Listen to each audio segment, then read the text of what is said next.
looks can be deceiving. It's possible that the numbers that we're looking at, which seem to tell a story or at least a trend, might not tell the story as we see it. Maybe there's something underneath. Maybe there's something else to look at, because the story that we see right now in this presidential election is that Kamala Harris may have peaking about a month too early. We see Donald Trump trending. Is he trending too early? And do these numbers tell an accurate story? When taking a look at Neapolitan News Service, 45% think Harris will win, 42% think Trump will win. That's think. What do we know? Tony Katz Today. Good to be with you. Scott Rasmussen joins us right now. The founder of Rasmussen Reports, not with what they do right now, and you can see more of him. I think this is him at Neapolitan News Service, NeapolitanInstitute.org. Let's talk about the numbers, Scott, and I appreciate you taking the time. Let's start with my generalized theory. Kamala Harris peaked too early. Donald Trump is trending upward in this presidential election. Am I right or am I wrong? If you're saying that without huge increments, boy, I'm getting a lot of echo on this, so I hope we can fix that. But in terms of your general comment, I agree. There was a slight bounce for Kamala Harris when she became the nominee. It faded quickly. And now she's at a point where Donald Trump is gaining a little bit of ground. But, this is still a race that's very, very close. The Senate is looking good for Republicans. House is too close to call, might be leaning a little bit in the D direction. And the White House, we still don't know who's going to win. This week, I'd rather be in Trump's position than Harris's, but there's a few more weeks to go. There always is a few more weeks to go, and you certainly sound good on our end. If you have an echo, we can do what we can to reconnect. But, you talk about these three things, and people always seem to forget that there are Senate races and there are House races. So let's go into what you discussed. What are you seeing that makes you think that the House could fall into Democrat hands? First off, when I look at the races that are close in the House, there's not a whole lot of them. And, when you start off with that, the number of races we feel confident about show pretty much an even split. A couple of the key races that are in the House that we're not sure how they're going to turn out are in states without a major presidential campaign or a Senate campaign, places like New York and California. And without those larger campaigns, without the campaigns at the top of the ticket, Republicans may struggle a bit there. Now, I could make the argument in New York that the scandals involving the mayor might be helpful in suburban races. There may be other issues involved. But if you really look at where the races are, you maybe say it's a 60-40% chance, 60%, 40% chance the Democrats win the House. But obviously, some of these races we don't have good polling on right now, so you're guessing a little bit. Talking to Scott Rasmussen right now, of course, the man who originally brought us Rasmussen Reports. This is the very idea of coattails. And so when we look at some of these places, if there is no presidential race, there are no coattails to help some of these Republicans along. Is that to then say that without constant media attention, people, are they just voting in a different direction, or are they just complacent and not showing up to the polls at all? Look, there's two different races that go on. There's the races in the competitive states and the races in the rest of the country. I think in the Montana Senate race, the two campaigns have spent about $27 per registered voter in the state, or some outrageous number like that. That's a whole different campaign than when you're in a state without much going on. And so So part of that is just the attention. And look, if you're running a presidential campaign right now, you're going to be focused, to be blunt, not on Indiana. You're going to be focused on Michigan or Pennsylvania or Wisconsin, because that's where you've got to put your resources. Those are likely to be the decisive states.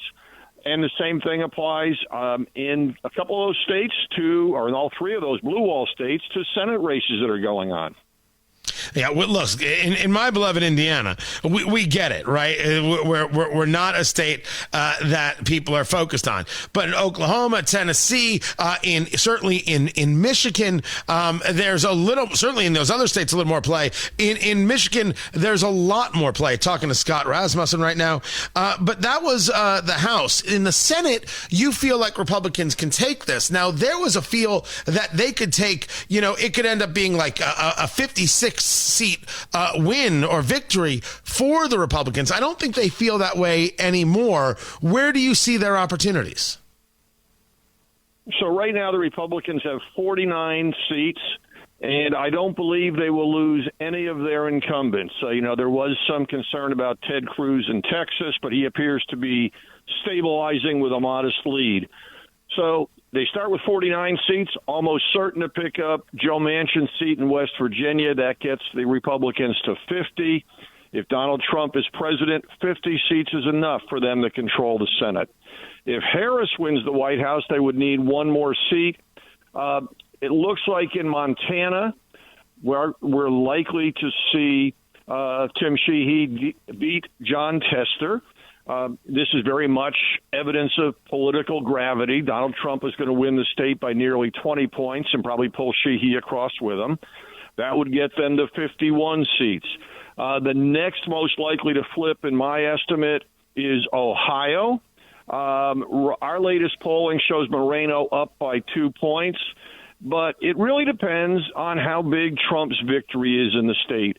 Our last poll showed him winning Ohio by 11 points. A couple of other polls are out showing Trump winning by 6 to 8 points and Moreno doing a few points worse. If Moreno wins there, you're now at 52 seats for the Republicans, and I think that would be considered a very good night for the GOP. I do know that some insiders believe they have a shot at picking up at least one of the three blue wall states in terms of a Senate race, so maybe you get a little higher. But right now we're probably looking at that 51, 52 seat margin. Right, and in those blue wall states, we were talking about McCormick beating Bob Casey in Pennsylvania. Is that possible? You have Rogers and the possibility of a win there against the Democratic Congresswoman.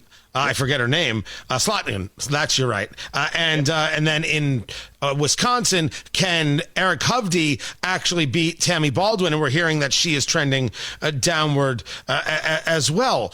But going back to the presidential side here, my argument is that Kamala Harris peaked too early. That's why they put her out to do all these kinds of interviews, and those interviews have not worked. They have not been successful. As a matter of fact, they have prevented what the campaign has been desperate to do, which is try and separate Harris and Biden, make her own woman, and make her this change candidate.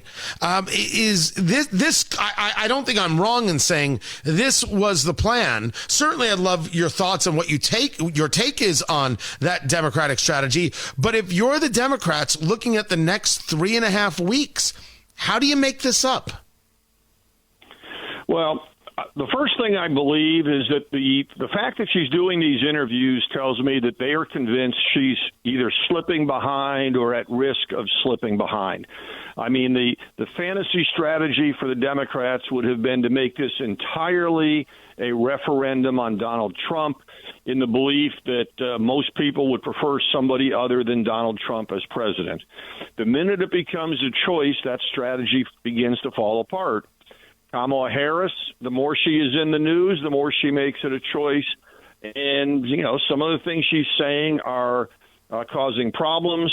There may be, and I want to be really clear about this, in a close race, when you see things shifting by 1 or 2 points at a time, and you look to understand why, sometimes you see mirages, sometimes you see statistical noise, but it does appear to me that there is a decline in enthusiasm for Harris among younger Democratic voters, and there may be other slivers of the population that were committed to voting against Donald Trump and no longer sure if they want to do that or if they even want to show up and vote.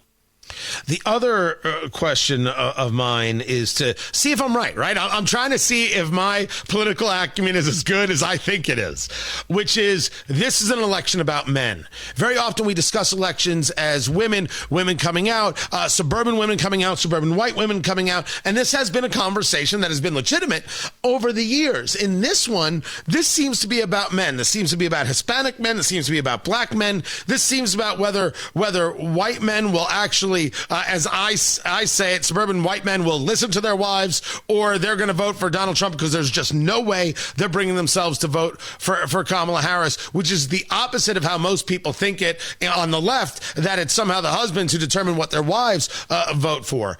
Is this, in your view, an election about men? Every election that we hear about the gender gap only talks about half of it. Donald Trump has trouble with women voters, we hear. Well, Republicans have always struggled with women voters. But the flip side of that is every election the Democrats are having some trouble with male voters. It's just not talked about in that way.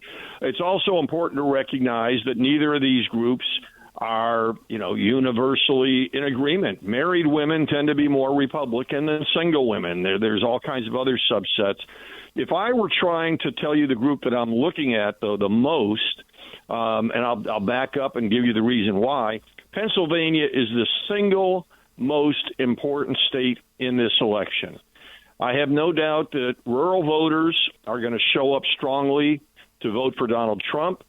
I believe the suburban voters in the collar counties around Philadelphia will be a little more receptive to Trump than they were in earlier times. Oh, my. The real key is going to be black voters in Philadelphia. How much of a turnout will there be? I think if we see that turnout being somewhat below normal, which could very well happen, then Trump would have a very good chance of winning Pennsylvania. And if he wins Pennsylvania, he gets to move back into the White House. Scott Rasmussen, you can find him there on the Twitter X at Scott W. Rasmussen, and you can head over, because he has it linked, Napolitan News, napolitannews.org. Scott, I always appreciate you taking the time. Hope to catch you one more time before the election. Scott Rasmussen, thank you. More is coming up. I'm Tony Katz.